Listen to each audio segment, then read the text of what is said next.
This is Unity, Joy of Life. I'm Nancy Norman, and this is your weekly wisdom. Are we creative creatures? Why do I say that? Well, because since we've been at home for long periods of time, the creativity has expanded. Oh my goodness. I've received things over the internet that have touched my heart, have brought a tear to my eye. I've also received things that have made me laugh, laugh, and laugh. And that's the other good thing. We're not only creative, but we have a sense of humor. And through this whole thing, we have not lost that sense of humor.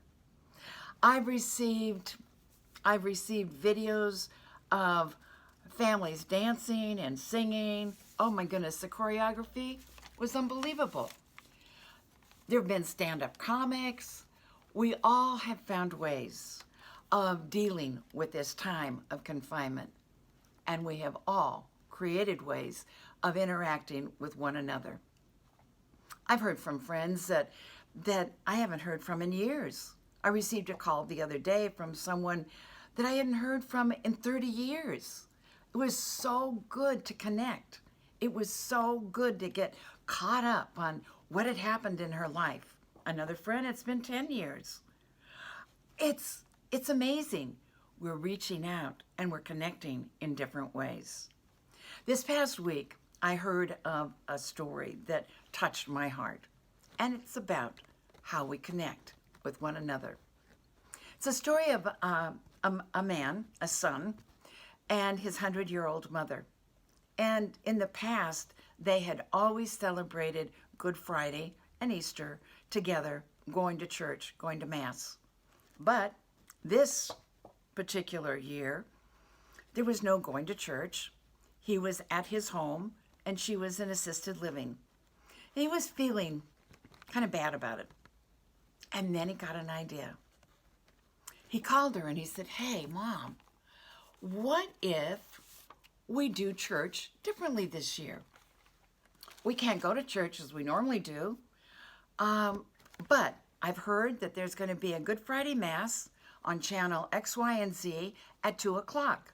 Let's both tune in at 2 o'clock, and thereby we'll still be celebrating Good Friday Mass together." Well, she thought that was a great idea. 2 o'clock came on Good Friday. They both tuned in to channel X, Y, and Z, 2 o'clock. And at 2:05, his telephone rang. He looked at the caller ID. It was his mother. And he said, "Yeah, Mom, what?" She said, "Oh, move over. Move over. You're taking up too much room on the pew." I love that.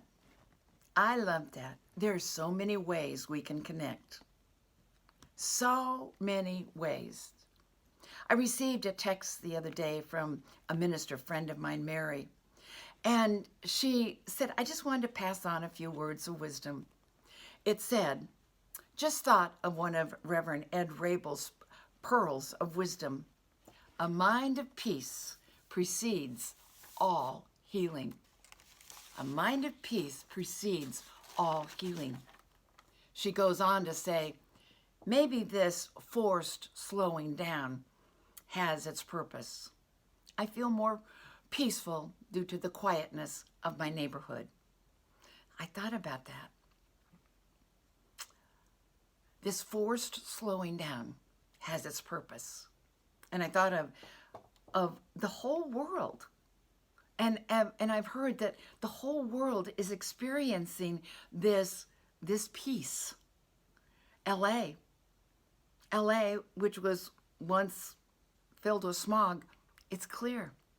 People are seeing the blue skies and the beauty. And Venice, that beautiful, beautiful city surrounded by water. But the water had gotten dirty because of all the traffic. People couldn't see anything but the dirt.